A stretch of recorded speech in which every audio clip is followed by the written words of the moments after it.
Good morning and welcome to the Sunday morning sermon for Black Rock Baptist Church for November the 26th of 2023. And although this is not the first Sunday of Advent, I'm taking the liberty of starting a Christmas series just a week early, a week before Advent begins. And this Christmas season, we want to be asking, or we want to be striving to rediscover Christmas. And that's what our series is entitled, Rediscovering Christmas. We're going to begin this morning with having a little bit of fun with the animated Christmas special that came out 58 years ago, A Charlie Brown Christmas. And we're going to begin this series entitled Rediscovering Christmas. 58 years. It sure doesn't seem like it's been that long. December the 9th, 1965 was the first airing, the first showing of A Charlie Brown Christmas. And while most of us grew up watching the animated special, there were a number of problems and hesitations about the show when it first aired. As a matter of fact, for the sponsor and for the network, all they were hoping for was that it wouldn't be a complete disaster and they would somehow be able to just kind of shelve it after Christmas and hopefully people would forget all about it. Maybe you're wondering what the problem was. Well, it wasn't a problem, it was a multitude of problems. When Coca-Cola and CBS first aired this project, or first started putting this project together, they were visualizing a little lighthearted animated Christmas special with laugh tracks and secular themes. Instead, they ended up with this melancholy tale, complete with jazz music. What child listens to jazz music? But complete with jazz music and complete with a reading from the King James Version of the Bible. The Peanuts creator, Charles Schulz, insisted that no laugh tracks were going to be used in this animated special. In the meeting, Schulz said the network should let the people at home just enjoy the show at their own speed and in their own way.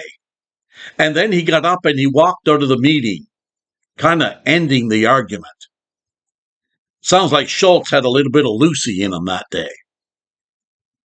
But Schulz refused also to use adult actors for voices of the characters.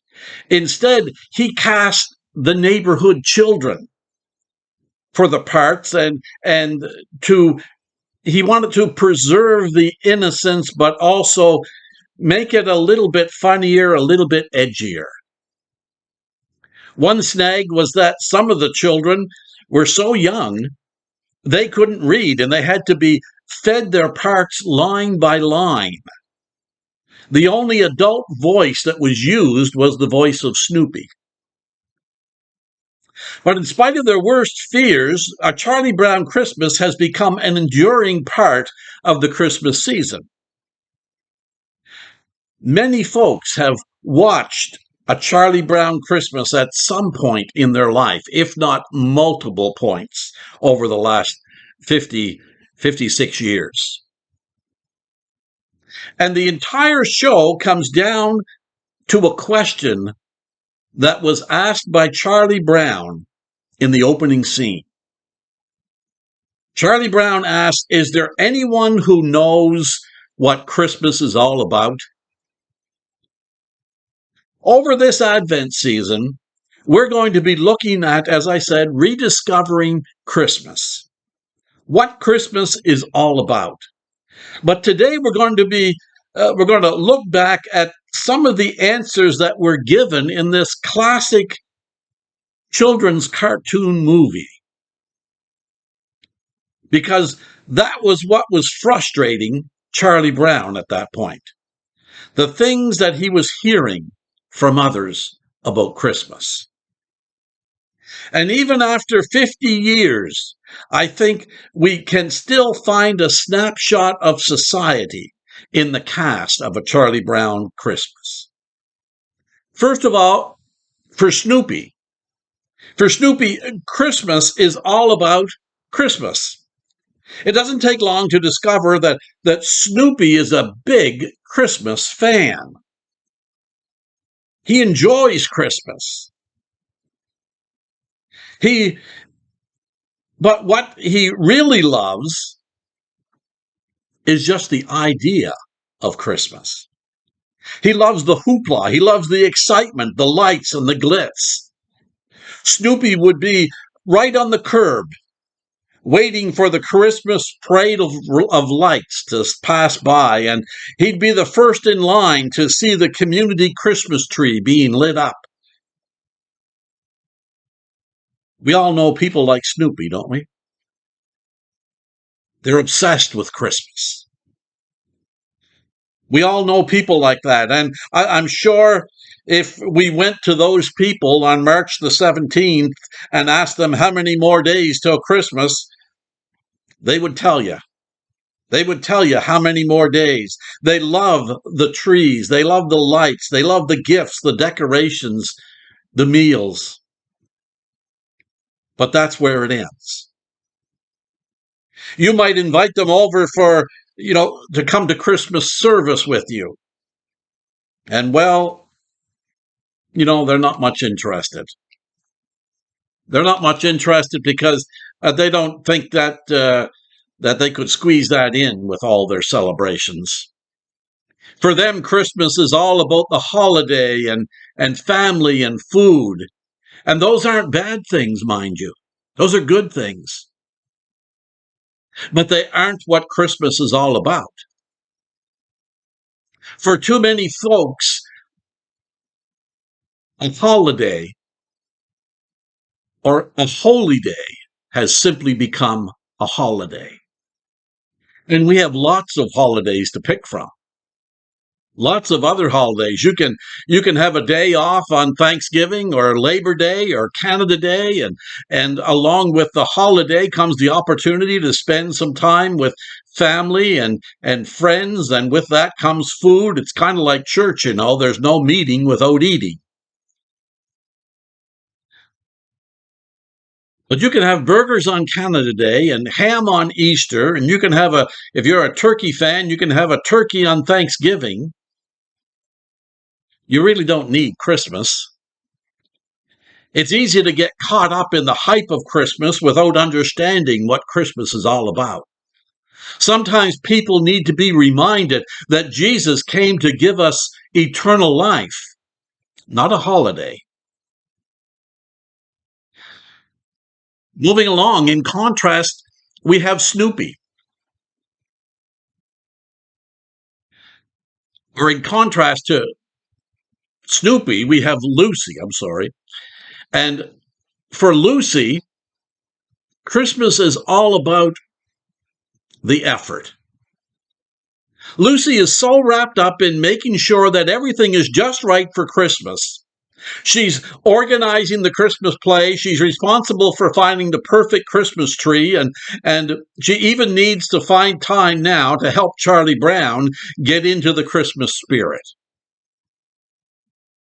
When Charlie Brown confesses to Lucy during their counseling session, he confesses that he doesn't understand Christmas. It leaves him feeling down instead of happy. Her solution is easy. She says, you need involvement. You need to get involved in some real Christmas projects. And then she recruits him to direct the Christmas play because for her, that's what makes Christmas. That's what makes Christmas Christmas. All the stuff you do. There's gifts to be bought, there's food to be cooked, there's presents to be wrapped, there's letters to be written, there's cards to be mailed, there's staff parties to attend, there's turkeys to be stuffed, there's church appearances to make.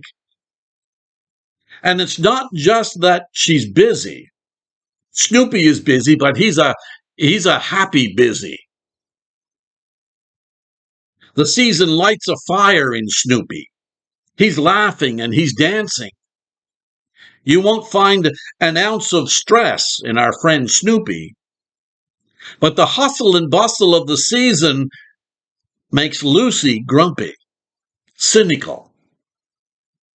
She's stressed. And she resents all that she has to do and ultimately tells Charlie Brown, look, Charlie, let's face it. We all know Christmas is a big commercial racket. It's run by the big Eastern syndicate, you know. Sociologist Robert Lind, I think he nailed the difference between Snoopy and Lucy with this statement. He wrote, there are some people who want to throw their arms around you simply because it's Christmas. And there are other people who want to strangle you simply because it's Christmas. Doesn't take long to figure out who's who there, does it? There are lots of people who are like Lucy, to whom Christmas means lists and obligation and lots of stress and regrets. And there's enough stress and regret in life without adding Christmas to the pile. So Christmas isn't about the stuff you do. Jesus came to give us eternal life, not more things to do. Then there's Sally. For Sally, Christmas is, well, what's in it for me? Sally is Charlie Brown's baby sister. And the little girl who read Sally's lines in the production of this television program, the one that read Sally's lines was so young that she didn't even know how to read. And she had to be fed her lines bit by bit, and then she would repeat them back. For Sally, Christmas was all about Sally. She wants Charlie Brown to help her write a letter to Santa. And when he tells her he's just too busy, she brushes that off and she forces the paper and pencil in front of Charlie Brown so he could write this letter. Her one concession to what others are feeling is summed up when she finishes her letter to Santa. And as she finishes dictating the letter, she says, if it seems complicated, make it easy on yourself, Santa. Just send money. How about 10s and 20s? For some folk, all of Christmas revolves around what's in it for them. And it's all about making them happy. Will the date work for them? Is the food going to work for them? Will the gift be what they were expecting and hoping for? They even insist on picking the Christmas movie that everybody's going to watch. Sally sums it up when she tells her brother, all I want is what's coming to me. All I want is my fair share. And we might expect that from a 4-year-old, but not from adults. But for many, that is the reality of Christmas. Regardless of our pious denials, most of us will be looking forward to what's under the tree with our name on it. Probably if we're willing to be totally honest, we could say with C.S. Lewis, I never had a selfless thought since I was born. But here's the reality. Christmas isn't about the stuff we do, and it's certainly not about the stuff that we get. Christmas was Jesus coming to give us eternal life, not Christmas presents. Let's not forget the hero of the story, because for Charlie Brown, Christmas is all about despair.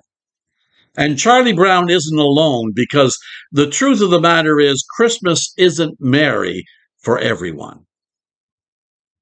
Shane Kelly says, Christmas is a time of happiness, reunions, family time, and those celebrations can heighten feelings of loneliness and despair in some people. In the opening scene of the movie that we talked about a little bit earlier, Charlie Brown tells Linus, I think there's something wrong with me, Linus. Christmas is coming, but I'm not happy. I don't feel the way I'm supposed to feel. I just don't understand Christmas. I like getting the presents. I like sending out cards and decorating the tree and all of that, but I'm still not happy. I always end up feeling depressed. Christmas seemed to magnify what Charlie Brown felt in his life all the rest of the year long. In one scene, he goes out and he looks into the empty mailbox looking for some Christmas cards that aren't there. And he says, I know nobody likes me, but why do we need a holiday season to emphasize it? For some, it might be a reminder. Christmas might be a reminder of someone who's no longer there, either through death or divorce or simply distance. But when everyone else is celebrating family, your loss becomes more pronounced. Or maybe it's because we can't afford the expectations that are placed on us by society. In 1973, Merle Haggard came out with a song that's entitled, If We Make It Through December. You'll probably hear it on the radio sometime this Christmas season. Some of the lyrics go, got laid off down at the factory, and their timing's not the greatest in the world. Heaven knows I've been working hard, wanted Christmas to be right for Daddy's girl. I don't mean to hate December. It's meant to be a happy time of year. And my little girl doesn't understand why Daddy can't afford Christmas this year. And nobody else in the story understands Charlie Brown. To them, Charlie Brown is just being Charlie Brown. And simply saying, cheer up, get involved with something, put a smile on your face, or reminding them that others are worse off than you are, it doesn't help. Jesus came to give you eternal life, not despair. Well, moving on to Linus. For Linus, Christmas is all about Christmas. You might be thinking now, Pastor John, you must be losing it because you just said that about Snoopy. But Snoopy and Linus are at the opposite ends of the Christmas spectrum. Snoopy is all about the secular aspects of Christmas, while Linus seems to be all about the spiritual side of Christmas. Linus seems to be the one who gets it. He recites the Christmas story from memory, from the King James Version, no less. And he challenges people to look deeper into the Christmas story. And after he recites the Christmas story, he proudly turns to Charlie Brown and he proclaims, and that's what Christmas is all about, Charlie Brown. And we all know people like that, don't we? We all know people like Linus. They're the ones with the Keep Christ in Christmas button on their winter coat and the Jesus is the reason for the season bumper on their cars and the inflatable nativity on their front lawn. Not that there's anything wrong with any of those things. But these people are the first to challenge the commercialization of Christmas, and sometimes they go to the extreme, demanding that we fire Santa, shoot the reindeer, and pull down all the lights and take all the presents back. The problem is that on January 1st, they pack up Christmas along with their nativity scene and they put it away for another year.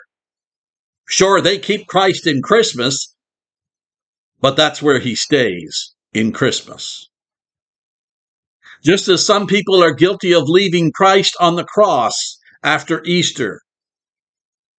Linus is content to leave the baby Jesus sleeping quietly in the manger after Christmas is over. Linus wants to keep Christ in Christmas the same way he wants to keep the great pumpkin in Halloween, because that's where he belongs. But how much difference has the Christmas story made in Linus's life? In the opening scene, when Charlie Brown is deep in despair, Linus encourages him by saying, out of all the Charlie Browns in the world, you're the Charlie Browniest. Linus, where's the love? Where's the concern? Jesus came to give eternal life, not another religious celebration. And maybe at this point you're thinking, wow, if Christmas isn't even about Christmas, what is it about? Well, over the next few weeks, we're going to travel back 2,000 years and see if we can find some answers. Does anybody know what Christmas is all about? Well, here are some things to keep in mind as we look ahead to Advent. Christmas isn't just a day or an event. As long as we see Christmas as December the 25th, or even in the broader sense of the Christmas season, we're going to miss what Christmas is all about. Calvin Coolidge said, Christmas is not a time or a season, but a state of mind. To cherish peace and goodwill, to be plenteous in mercy, is to have the real spirit of Christmas. You see, Christmas has to be valid and valuable in July as much as it is in December. If Christmas doesn't make a difference in how we live today, not just December the 25th, then it's made no difference at all. Because when we celebrate the birth of Christ, we should be celebrating something bigger than a baby born in a barn 2,000 years ago. With the birth of Christ, we need to be celebrating changed lives, a changed world, and changed eternities. Otherwise, we're like the shepherds who were invited to celebrate the birth of the Messiah. They showed up, they rejoiced, and then they disappeared. Not a mention of the shepherds again. Jesus' birth had a great immediate impact upon them. But was the impact long-lasting? Was it eternal? I don't know. Christmas has to last longer than the leftovers of Christmas dinner if we're to truly understand what Christmas is all about. Charles Dickens wrote, I will honor Christ in my heart and try to keep Christmas all year long. I think Dickens understood the truth of Christmas. That if Christmas doesn't change your life, then you've missed what Christmas is all about. And Christmas isn't about a baby being born. Too many people who proudly talk about keeping Christ in Christmas are reminding people that Jesus is the reason for the season. And they have a one-dimensional view of Jesus, and it's summed up in just Luke chapter 2, verse 7. And he brought forth, or she brought forth her firstborn son, and wrapped him in swaddling clothes, and laid him in a manger, because there was no room for them in the inn. That's Christmas for these people.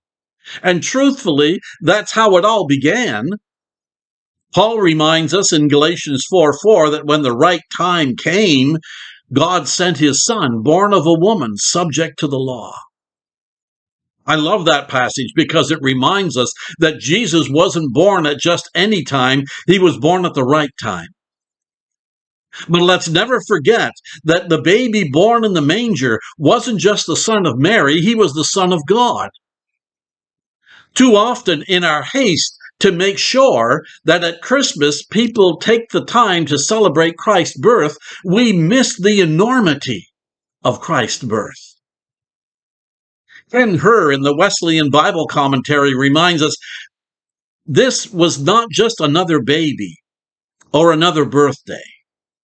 God was born in human likeness, the divine, taking upon himself the limitations of humanity.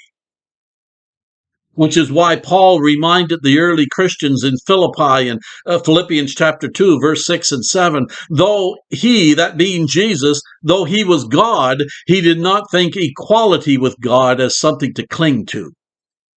Instead, he gave up his divine privileges. He took the humble position of a slave and was born as a human being.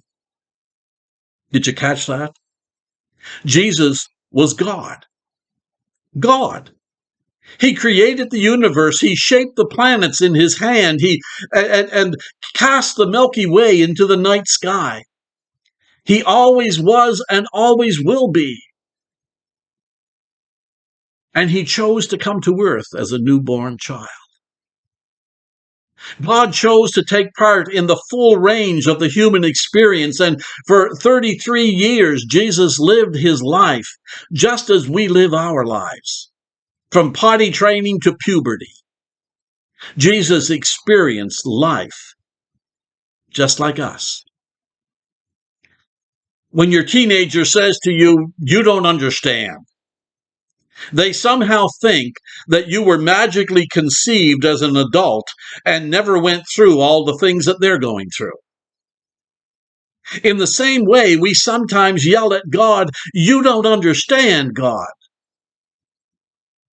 But we're reminded in Hebrews chapter 2 that since he, Jesus himself, has gone through suffering and testing, he is able to help us when we are being tested. I would suspect that Jesus fell and skinned his knees at one point, that he had the cold or measles or whatever other viruses were going around 2,000 years ago, and that he probably was teased at some point by the other kids. He may have had his heart broken by the little girl with red hair and peered into an empty mailbox waiting for a card that never appeared. What is Christmas all about? Sure, it began with a child being born of a virgin, far from home. And there were angels and shepherds and wise men with gifts, but that was just the beginning. And for some, it seems to have ended 33 years later, when 6 miles down the road, Jesus was crucified. But that too, it's just the beginning. Who will define Christmas for you this year? Well, the answer is you will. Let's rediscover Christmas together. Let's rediscover the hope. Let's rediscover the peace and the joy. Let's rediscover the love and the wonder of Christmas. You may not be able to join us at Black Rock in our little church there, but join us every Sunday here online. The sermon goes up at 10 o'clock every Sunday morning, Atlantic Standard Time.